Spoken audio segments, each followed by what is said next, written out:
Jay, thanks for jumping on, having a chat today.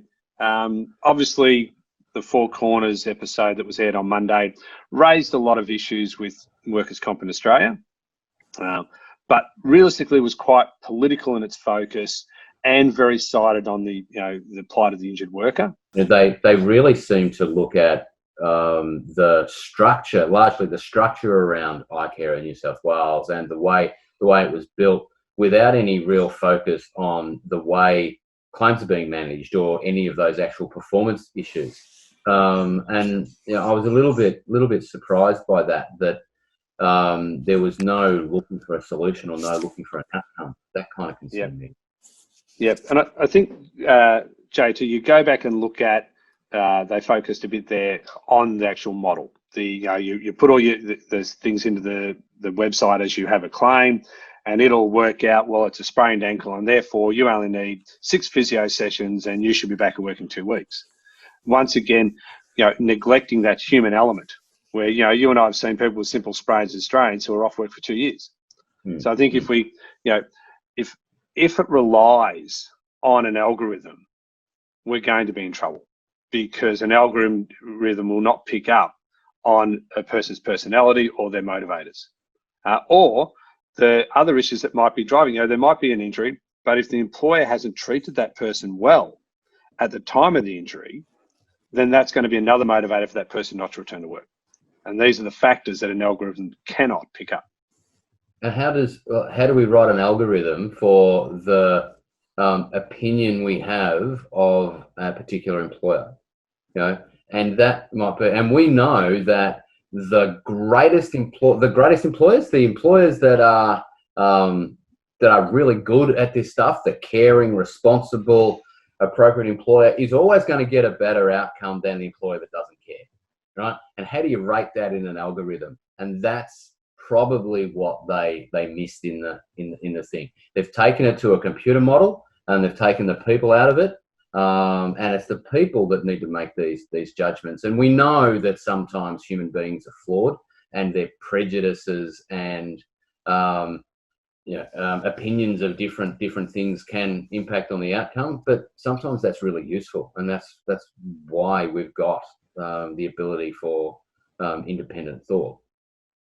Also, Jay, it's not going to pick up what's happening with the doctor. There was a study done by WorkSafe Victoria that showed that only 41% of doctors actually believe an employer wants the injured worker back. So if that's the mindset that's going on, then even a simple injury might be delayed. Only 22% of doctors actually had confidence in the return to work coordinator. So your algorithm is not going to pick that up. It might be a mild back strain. It might be the person can get back to work, but if the doctor doesn't believe that the employer is going to provide suitable duties, and the person might be injured, the algorithm will not pick up that barrier. Yeah. And I would have liked them to have offered some outcomes and some solutions. And clearly, the intent of the episode was to highlight the flaws in the scheme, and they most certainly did that. Maybe, hopefully, next time we might get to the point where we've got a situation that they can look at some work around what might go towards improving it. Yeah. Rather than Jay, looking at that, we know iCare has started to make changes. They've got the authorised provider model. They're bringing 3 more agents back into the scheme. They've changed the authorisation matrix, so the agents can actually make more decisions for themselves without the delay of having to go to iCare. And they're actually going to give all claims that go past 2 weeks their own a dedicated case manager, instead of having that call centre approach that impacts on that continuity for the employer and the worker. So we know there are some changes coming.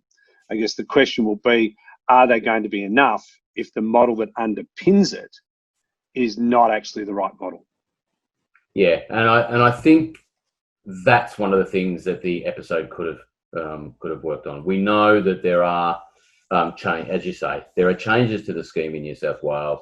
Those changes to the scheme we see as being, when we've talked about it in the past, we see as being positive. Are they enough? Well, we'll wait and see and make a determination down the track a little bit. But most certainly they are better than the circumstances that exist at the moment. What do you think was missing? What are the aspects of workers' comp that were probably neglected in that interview? One of the significant things that was missing was issues around actual effective claims management and what you do to manage a claim well and effectively, and just the way the scheme is going about it. Both Victoria and New South Wales have got problems. We know that. New South Wales have probably got bigger problems because it's newer and there are arguably some teething issues there. But these teething issues have been going on for a long time, and using injured workers and employers that are funding the scheme as the test tube or the crash test dummy for a new scheme is really quite dangerous to the well-being of an economy. So I think what they didn't really deal with at that point was the way that the claims management outcomes impact on the scheme. They talked about bits and pieces around the edges of it, but not so much the claims performance, because poor claims performance results in bad outcomes for a worker, and bad outcomes for a worker ultimately turn into increased claims costs, and increased claims costs ultimately turn into increased premiums for an employer. So that's the basis of the whole thing. You manage these claims right by whatever measure you choose to effectively use, you're going to get a better outcome for the state. That's the issue at the end of the day. So, Jake, because it's interesting, they talked about in New South Wales an $800+ million loss for the year, but that was based on an underwriting loss that was topped up by the investment returns. If we look at the actual claims costs, they went from in the 2 billions to in the 4 billions in the space of a year. And that claims cost is what's going to impact on employers. So as much as we can say the scheme only lost $800+ million, and John Nagle says, oh, we're keeping our premium rate at 1.4, employers' premiums will still go up because their premium calculation is linked directly to claims costs, not to the scheme performance. And that's the issue. We talk about all of these broad numbers when we talk about scheme performance, and we talk about investment returns, and we talk about all of this stuff. But to the guy running his small manufacturing business with 50 employees that pays a $100,000 premium in a year, he doesn't care about that stuff. He cares about what is going to impact on his business today and tomorrow, and how we're going to deal with that. And the only way he is going to effectively manage those costs and look after the well-being of his employees is to have a claims management model that works. Yeah. And Jay, it was interesting that they looked at New South Wales and they looked at Victoria, given that the statement in New South Wales is basically, we're not, workers are off for too long. If we look at the return to work stats there, they've deteriorated significantly, which is leading to workers getting disgruntled, and it's leading to higher costs. In Victoria, they focused on the Ombudsman, who is basically, if you break down what she's saying people should be allowed to stay off work. So the two sort of issues in the different states are opposite. One is we're saying we need to get people back to work because they're off for too long and they're not getting service. In Victoria, if you look at the Ombudsman's report, she's saying, well, all these poor people are being pushed back to work. Yeah, but if you're measuring outcomes, right, and you're measuring a good outcome and a bad outcome, why is a worker off work? A worker is off work because they're hurt, they're not able to go back to work, they're not well, right? The longer they are hurt, off work, and unwell, makes it a worse outcome, doesn't it? Isn't it that simple? So isn't it as simple as somebody being off work longer means the outcome is worse than the worker being off work for less time or not at all? And I think, Jay, you and I have been around a while. What we've seen and what Colin O'Hearn referred to in his response to the Ombudsman's report in Victoria is that cycle of compensation, that if we don't get to people soon enough, if we don't really apply that early intervention and get people engaged back in the workforce, that they can get caught up in the compensation cycle. And once they're inside that, it can be very difficult to get people back to work. We know the stats are if someone's off for 45 days, the chance to return to work is only 50%. The Victorian Ombudsman seems to be saying, well, if people get caught in that cycle, we should leave them there. You know, Colin Ahern quite rightly saying there are tactics that need to be applied or actions that need to be applied to try and break that cycle, that break that compensation cycle and help people return to the workforce. Because we know being at home is not good for them, both physically and psychologically. The problem with the reaction, I don't suppose it's necessarily a problem with the Ombudsman's report, but it's a problem with the reaction to the Ombudsman's report, is that the Ombudsman looked at, by design, adverse outcomes. So you are going to, by looking at adverse outcomes, look at the worst of the bad, if you like. It didn't look at the scheme as a whole and look at the strong middle that are doing well. The Ombudsman's report hasn't looked at those things that have been done well, and it's the well that you learn from as much as you learn from the bad. And if they, you know, maybe the next Ombudsman report should look at the ways to, you know, what are best practices rather than what are the problems with adverse outcomes. And the response to the Ombudsman's report is really largely because people don't appear to be aware of the basis from where it came. That's, I think, part of the issue. But we know that in reality, if you look at problematic claims, you're going to find some bad outcomes, and that just goes without saying. And Joe, I think, you know, if people have been in the scheme a while, will sit there and say, well, look, it's a bell curve. At one end, we might have some adverse decisions to workers that were wrong. At the other end, we've got, you know, workers who probably need to be back at work, should be back at work, but are still off the scheme. So there's balances, and inside any scheme, you know, we talk about checks and balances. That, you know, we need to be applying, you know, making sure people who deserve compensation are receiving it or need compensation receiving it, and those who don't are assisted back into the workplace. But we can't sit there and say, well, if we look at the way a medical panel now looks at workers, they look not just at their physical capacity, they look at age, they look at where they're living, and they make a decision as to whether they believe the person can get a job. Now, for me, I think you go back to it's a lack in the scheme itself, where what we should be saying is, well, if those people do have a capacity, but they fall into that group, we don't just say they're unfit and sentence them to a life at home. We say, you've got a capacity, but it's going to be harder for you to get a job.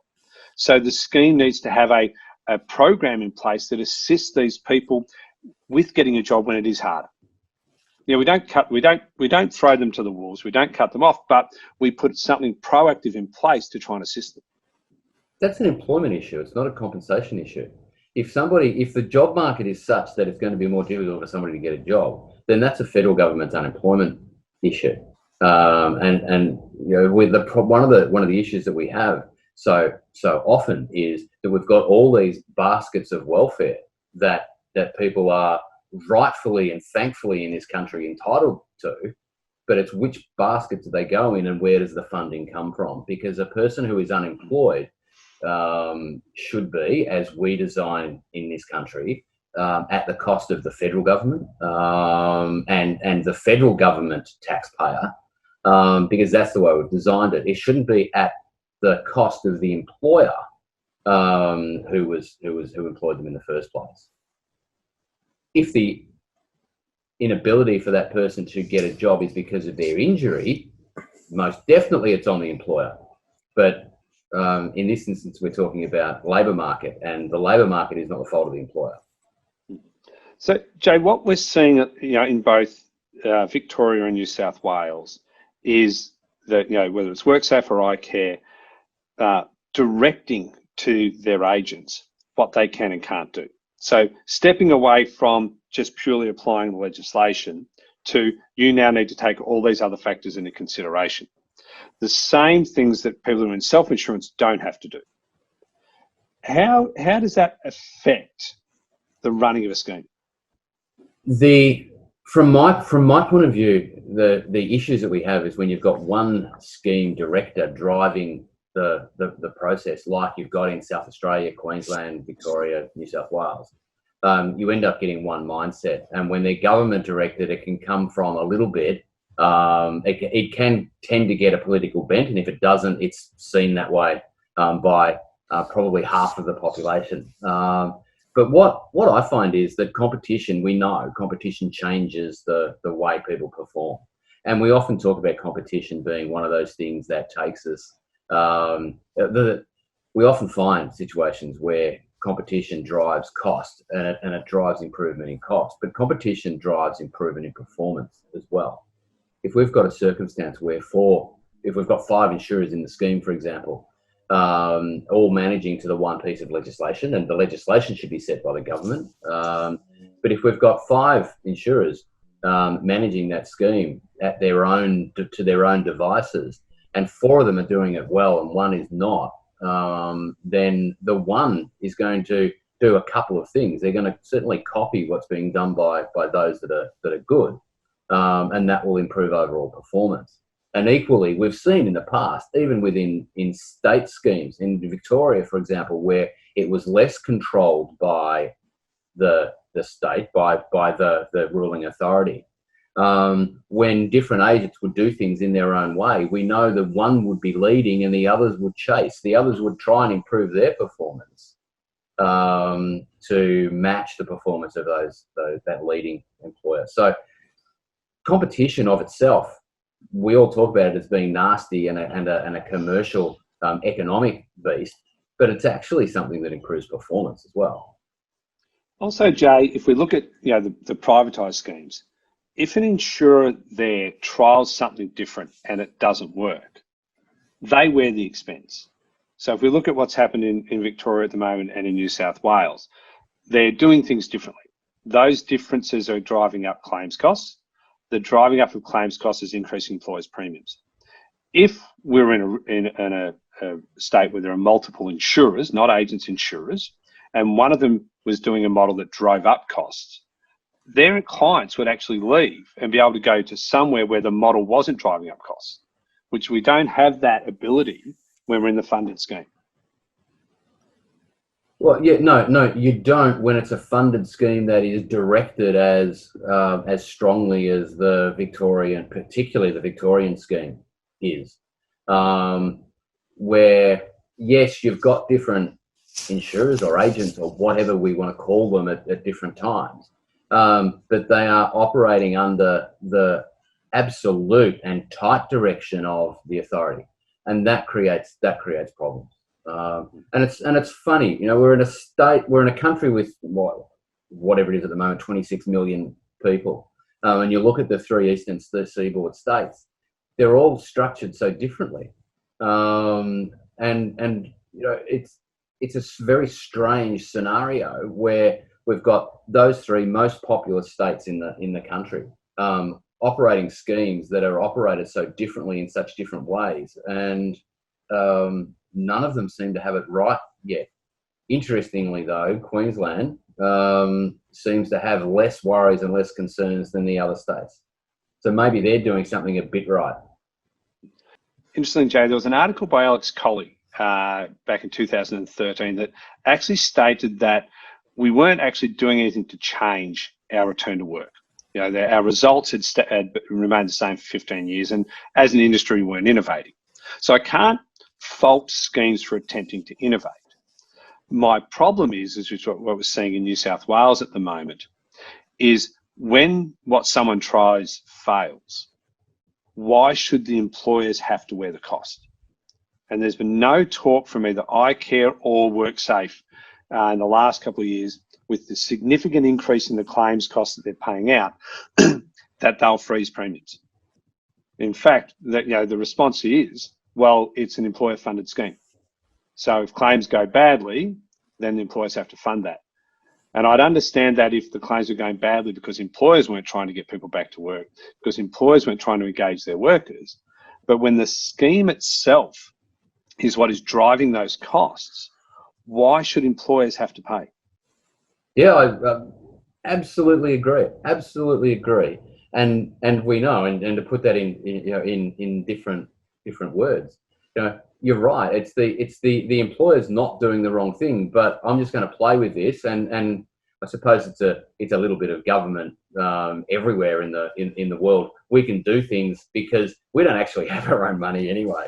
We're just using everybody else's. So if the employer, when you play with that scheme, if the employer doesn't pay for it, somebody else is going to pay for it anyway. So the money's got to come from somewhere because the government doesn't have money. So you've got to fund it. It doesn't matter. It's either the employers or the overall taxpayer. But that's the problem. In this instance, employers have no real rights. An employer in Victoria under the legislation has the right to pay premium and the right to do certain things.